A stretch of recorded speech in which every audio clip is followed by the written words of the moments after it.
Hello hello. Good morning दोस्तों, जय हिंद, नमस्कार। आप लोगों का हार्दिक स्वागत एवं अभिनंदन बंदन है आपके अपने YouTube channel double A academy में। तो चलिए मेरे दोस्त, हम लोग क्या देख रहे थे, 74वां संविधान संशोधन के तहत 1992-93 ईस्वी में, ठीक है, डॉक्टर शंकर दयाल शर्मा के शासनकाल में और पीवी नरसिम्हा राव ने इसे व्यवहारिक रूप देने का प्रदान किया, नगर पालिका। ठीक है, नगर पालिका में हम लोग 2 कक्षा पढ़ लिए हैं और नगर पालिका की आज तीसरी कक्षा होने वाली है। नगर पालिका में हम लोग दूसरी कक्षा में जहां तक आशा है कि हमने आप लोगों को वित्त आयोग पढ़ाकर छोड़ा था, तो आज हम लोग देखेंगे कार्य काल, कार्य एवं शक्तियां। ठीक है, तो आज हम लोग नगर पालिका के बारे में चर्चा करते हुए आगे बढ़ रहे हैं। आइए देखते हैं, आज हम लोग देखेंगे नगर नगर पालिकाएं। ठीक है, इस नगर पालिका में हम लोग क्या देख रहे थे, तो नगर पालिका के कार्यकाल।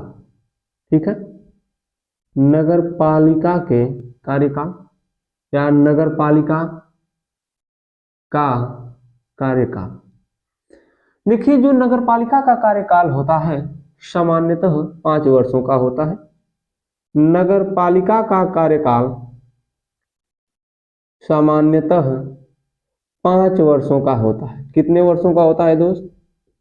सामान्यतः 5 वर्षों का होता है। जो नगर पालिका का कार्यकाल होता है सामान्य रूप से 5 वर्षों का होता है। अगर नगर पालिका किसी कारणवश बीच में क्या हो जाती है, भंग हो जाती है, तो 6 महीने के अंदर चुनाव करा लेना आवश्यक होता है। ठीक है, नगर पालिका यदि किसी कारणवश बीच में भंग हो जाती है तो उसे बीच में चुनाव करा लेना आवश्यक है। कितने महीने के अंदर? 6 माह के अंदर। ठीक है, 6 माह के अंदर चुनाव करा लेना आवश्यक है। यदि कार्यकाल ही कितना बचा हो, 6 साल, 6 माह बचा हो, सॉरी 6 साल नहीं, यदि कार्यकाल ही 6 या 7 या 8 माह बचा हो, तब उस स्थिति में चुनाव नहीं कराया जाएगा। ठीक है, आपका जो कार्यकाल होता है सामान्यतः 5 वर्षों का, कब से? तो प्रथम अधिवेशन से। जो कार्यकाल आपका 5 वर्षों का होता है, यह कब से जोड़ा जाता है? तो प्रथम अधिवेशन से। कब से जोड़ा जाता है दोस्त? प्रथम अधिवेशन से इसका कार्यकाल 5 वर्षों का होता है। कितने वर्षों का? 5 वर्षों का। किसका? नगर पालिका का कार्यकाल सामान्यतः 5 वर्षों का होता है। कब से? प्रथम अधिवेशन से। ठीक है, यदि कार्यपालिका किसी कारणवश बीच में भंग हो जाती है तो, यदि कार्यपालिका किसी कारणवश बीच में भंग हो जाती है तो उसका 6 माह के अंदर, कितने माह के अंदर? 6 माह के अंदर या 6 माह के बीच में चुनाव करा लेना आवश्यक है। जो 6 माह के अंदर हम लोग चुनाव कराएंगे तो जो अब नया आपका उम्मीदवार चुनकर आएगा वह कितने दिन के लिए रहेगा? तो वह बचे हुए कार्यकाल के लिए रहता है। किसके लिए? बचे हुए कार्यकाल के लिए। किसके लिए दोस्त? बचे हुए कार्यकाल के लिए रहता है। बचा हुआ कार्यकाल मतलब मान लीजिए यदि कार्यकाल अब 2010 में, कब? 2010 में कार्यपालिका का गठन किया गया। ठीक है, और 2010 से ही चलने वाली है 2015 तक। कब तक चलेगी? 2015 तक। 2015 तक चलने वाली है। यदि 2012 में, कब दोस्त? 2012 में उसका कार्यकाल क्या हो गया? भंग हो गया। क्यों भंग हुआ? या तो उम्मीदवार मर गया, या तो उम्मीदवार को साबित कदाचार के आधार पर या किसी कारणवश क्या कर दिया गया? हटा दिया गया। जब हटा दिया गया तो इसका कार्यकाल अभी सोचिए क साल बाकी है? 3 साल। यदि 3 साल बाकी है तो अब 6 माह के अंदर, 6 माह के अंदर जो नया उम्मीदवार आएगा वह किसके लिए आएगा? तो जो नया उम्मीदवार आएगा वह बचे हुए कार्यकाल के लिए आएगा। किसके लिए आएगा? बचे हुए कार्यकाल के लिए आएगा। ठीक है, आशा करता हूं कि यह समझ में आया होगा। जल्दी से स्क्रीनशॉट बनाइए, आगे बढ़ते हैं हम लोग। किसके?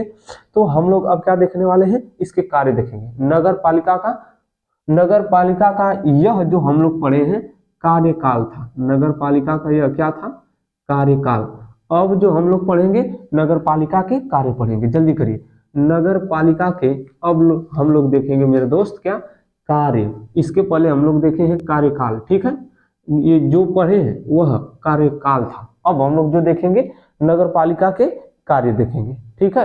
नगर पालिका का कार्य क्या होता है उसको देखने का हम लोग काम करते हैं। आइए देख लेते हैं। तो नगर पालिका का जो कार्य होता है उसको देखने का कार्य करिए।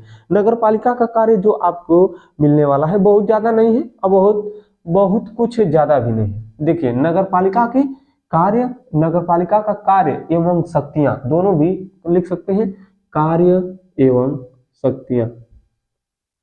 नगर पालिका का कार्य एवं शक्तियां, नगर पालिका के कार्य एवं जो शक्तियां हैं उसमें हम लोग देखेंगे कि नगर पालिका के कार्य क्या क्या होंगे और नगर पालिका के पास शक्ति क्या क्या होती है। तो पहला वाला हम लोग देख लेते हैं कि नगर पालिका के पास कार्य क्या होते हैं। तो यह नगर पंचायत के आर्थिक विकास, पहला वाला देखिए, यह नगर पंचायत के या नगर पालिका के, यह नगर पंचायत के आर्थिक विकास, नगर पंचायत के आर्थिक विकास हेतु कार्य करेगा। पहला वाला नगर पंचायत के आर्थिक कामा सामाजिक, नगर पंचायत के आर्थिक कामा सामाजिक विकास के लिए कार्य करेगी, ठीक है, विकास के लिए कार्य करेगी। कौन? नगर पालिका। नगर पालिका नगर पंचायत के आर्थिक एवं सामाजिक विकास के लिए क्या करेगी? कार्य करेगी। यह किसकी जिम्मेदारी है? नगर पालिका की जिम्मेदारी है। अगला वाला क्या मिलेगा आपको? तो अगला वाला मिलेगा कि यह जो दूसरा वाला है कार्य एवं शक्ति में, पहला वाला यह नगर पंचायत के आर्थिक और सामाजिक विकास के लिए कार्य करेगी। दूसरा वाला यह नगर पालिका या नगर पंचायत, देखिए यह नगर पंचायत की मतदाता सूची भी तैयार करेगी। मतदाता सूची भी तैयार करेगी। नगर पंचायत की मतदाता सूची भी तैयार करेगी। यानी वोट दिया जाएगा तो वोट तो कराएगा निर्वाचन आयोग, तैयार करेगी, ठीक है। आगे लिख लीजिएगा। तीसरा वाला क्या मिलेगा? तो तीसरा वाला आपके सामने मिलेगा नगर पालिका के कार्य एवं शक्ति। तो इसमें मिलेगा कि नगर पालिकाओं का यह निर्वाचन या सदस्यों का निर्वाचन करेगी, ठीक है। नगर पालिका के सदस्यों का या नगर पालिकाओं का निर्वाचन करेगी। यह तो रहा इसका कार्य एवं शक्ति। अब नगर पालिका में हम लोग क्या देखने वाले हैं? नगर पालिका में यदि पैसा आएगा तो कहां से आएगा? वित्तीय स्रोत हम लोग देखेंगे। तो अब जल्दी से स्क्रीनशॉट भी बनाइए, लिखते भी रहिए। अब हम लोग देखेंगे नगर पालिका के वित्तीय स्रोत। तो नगर पालिका के वित्तीय स्रोत या कराधान की शक्तियां, ठीक है, कहां कहां से आती है। चलिए जल्दी से स्क्रीनशॉट बनाइए और आगे हम लोग बढ़ते हैं, जल्दी करिए। हो गया दोस्त? जल्दी से इसको मिटाते हैं। अब हम लोग आगे बढ़ते हैं। इसका निर्वाचन आयोग तो पढ़ लिए हैं। अब हम लोग देखने वाले हैं वित्त आयोग और इसके देखेंगे क्या स्रोत, वित्तीय स्रोत। चलिए देख लेते हैं क्या देखेंगे हम लोग। तो कार्यपालिका के, अरे नगर पालिका के, कार्यपालिका के नहीं, हम लोग देखेंगे नगर पालिका के, नगर पालिका, नगर पालिका के वित्तीय स्रोत, नगर पालिका के वित्तीय स्रोत, यानी नगर पालिका को वित्त यानी धन कहां से आएगा, ठीक है। नगर पालिका को धन कहां से मिलेगा कि यह अपना कार्य आगे बढ़ाएगी। तो नगर पालिका को जो धन मिलेगा, आइए देख लेते हैं। तो नगर पालिका के वित्तीय स्रोत कितने हैं? तो नगर पालिका के वित्तीय स्रोत की संख्या 5 होती है। नगर पालिका के वित्तीय स्रोत की संख्या कितना होती है दोस्त? 5 होती है। कौन कौन सा? तो चलिए बारी बारी से उसको देख लेते हैं। पहला वाला कर द्वारा या राजस्व के कर द्वारा, ऐसे लिखिए, राजस्व के कर द्वारा। पहला वाला आपको मिलेगा राजस्व कर द्वारा, पहला वाला राजस्व कर द्वारा। दूसरा वाला क्या मिलेगा? पहला वाला नगर पालिका के वित्तीय स्रोत की संख्या कितनी है? 5। पहला वाला राजस्व के कर द्वारा, ठीक है।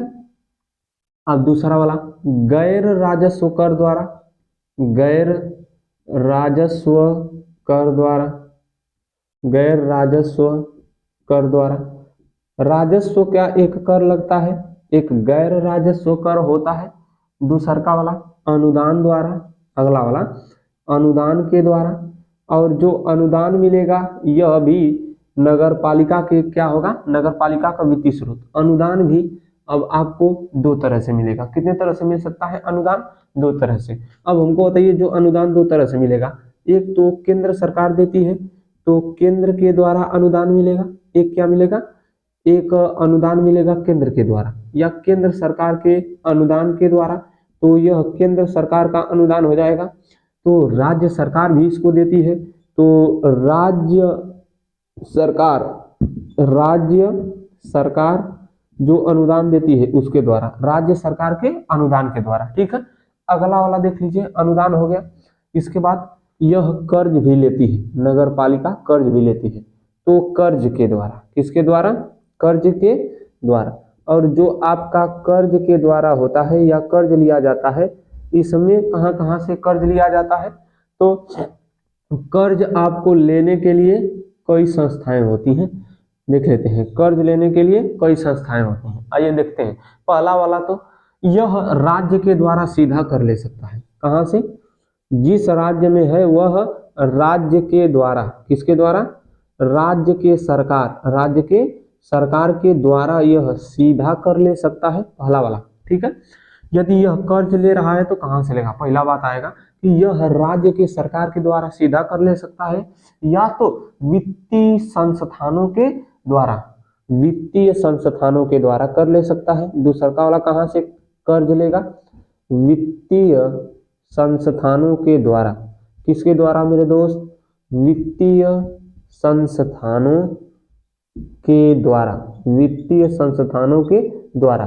क्या अपने मन से यह वित्तीय संस्थान से कर्ज लेगा, नहीं, इसके लिए होनी क्या चाहिए, राज्य की अनुमति। किसकी अनुमति होनी चाहिए, राज्य की अनुमति। यदि राज्य की अनुमति नहीं होगी तो यह नगर पालिका किसी भी वित्तीय संस्थान से कर्ज नहीं ले सकती है। ठीक है, पहला बात। नगर पालिका के वित्तीय स्रोत की संख्या 5, पहला वाला राजस्व के कर द्वारा, दूसरा वाला गैर राजस्व के कर द्वारा। जो गैर राजस्व का कर होगा यह राजस्व के कर से हटकर होता है, अलग होता है। अनुदान के द्वारा, अनुदान कहां से मिलेगा, तो केंद्र सरकार भी अनुदान देती है और राज्य सरकार भी अनुदान देती है। ठीक है, अगला वाला कर्ज के द्वारा, यह कर्ज ले सकता है कहां कहां से, तो यह कर्ज लेगा कहां से, राज्य सरकार के द्वारा कर्ज लेगा। और कहां से लेगा, किसी वित्तीय संस्थान से लेगा। और जब वित्तीय संस्थान से लेगा तो अपने मन से नहीं ले लगा, किसी से जाकर। ठीक है, यह कर्ज जो लेगा किससे लेगा, किसी वित्तीय संस्थान से, तो वह उसमें राज्य की अनुमति चाहिए। किसकी चाहिए, राज्य की अनुमति चाहिए। और पांचवा वाला क्या होगा, तो पांचवा वाला आपको मिलेगा हस्तांतरण के द्वारा। पांचवा वाला क्या होगा, हस्तांतरण, हस्तांतरण किसके द्वारा दोस्तों, हस्तांतरण के द्वारा, हस्तांतरण के द्वारा। हस्तांतरण का मतलब बदलाव, हस्तांतरण का मतलब क्या हो जाएगा, बदलाव के द्वारा। ठीक है, किसी एक दूसरी वस्तु के बदले दूसरी वस्तु बदल लेना। एक वस्तु दे दीजिए किसी को और उससे दूसरी वस्तु का करिए ले लीजिए, यह आपका हस्तांतरण कहलाता है। ठीक है, तो जल्दी करिए, स्क्रीनशॉट बनाइए। अब आगे हम लोग बढ़ते हैं नगर पालिका में अगले ओर। नगर पालिका में अगला क्या देखेंगे, राज्य वित्त आयोग। नगर पालिका में देखेंगे राज्य वित्त आयोग। यह वित्त आयोग किसका होता है, नगर पालिका का होता है। यह नगर पालिका के लिए काम करता है और यही जो राज्य वित्त आयोग होता है, यही राज्य वित्त आयोग ग्राम पंचायत के लिए भी कार्य करता है। ठीक है, तो राज्य वित्त आयोग हम लोग देखेंगे। अब क्या देखेंगे दोस्त, राज्य वित्त आयोग, राज्य वित्त आयोग। राज्य वित्त आयोग का गठन कब किया जाता है, तो राज्य वित्त आयोग का गठन प्रत्येक 5 वर्ष पर किया जाता है। कब किया जाता है, तो प्रत्येक 5 वर्षों पर किया जाता है। राज्य वित्त आयोग का वो गठन प्रत्येक 5 वर्षों पर किया जाता है। कितने वर्षों पर किया जाता है दोस्त, प्रत्येक 5 वर्षों पर किया जाता है। राज्य वित्त आयोग का गठन कब किया जाता है, प्रत्येक 5 वर्षों पर किया जाता है। लेकिन गठनकर्ता कौन है? तो इसका गठन राज्यपाल करता है। कौन करता है? राज्यपाल करता है। तो अब हमको बताइए कि राज्यपाल अपनी किस शक्ति के द्वारा करता है। ठीक है, तो कार्यपालिका शक्ति है कि कौन सी शक्ति है? तो राज्यपाल अपनी कार्यपालिका शक्ति के द्वारा करता है। हाँ, किसके द्वारा करता है? कार्यपालिका शक्ति के द्वारा। राज्य वित्त आयोग का गठन राज्यपाल 5 वर्षों में तो करता है, लेकिन राज्यपाल अपनी किस शक्ति के द्वारा करता है? तो राज्यपाल अपनी कार्यपालिका शक्ति के द्वारा करता है। ठीक है, अगला वाला देखिए, यह कार्य का होता है, इसका काम क्या होता है? तो वित्तीय सहयोग प्रदान करना। क्या करना? वित्तीय सहयोग प्रदान करना, या वित्तीय मजबूती के लिए, किसके लिए? वित्तीय मजबूती के लिए सुझाव देना। क्या देना मेरे दोस्त? वित्तीय मजबूती के लिए सुझाव देना। वित्तीय मजबूती के लिए सुझाव देना। वित्तीय मजबूती के लिए सुझाव देना। क्या देना दोस्त? वित्तीय मजबूती के लिए सुझाव देना। राज्य वित्त आयोग का क्या होता है? काम होता है। अब क्या करता है? राज्यपाल से संबंधित, दूसरा का वाला, राज्यपाल से संबंधित जितने भी वित्तीय मामले होते हैं, कैसा?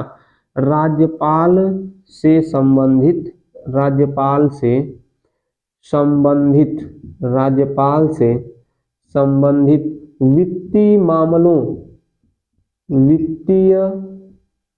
वित्तीय मामलों की देखरेख करना। राज्यपाल से संबंधित वित्तीय मामलों की देख रेख करना किसका काम होता है? तो इसी राज्य वित्त आयोग का होता है। ठीक है, इतना तो समझ में आया। ठीक है, तो अब हम बता रहे हैं कि आपकी यहाँ पर नगर पालिका अच्छी या पूरी तरह से समाप्त हो रही है।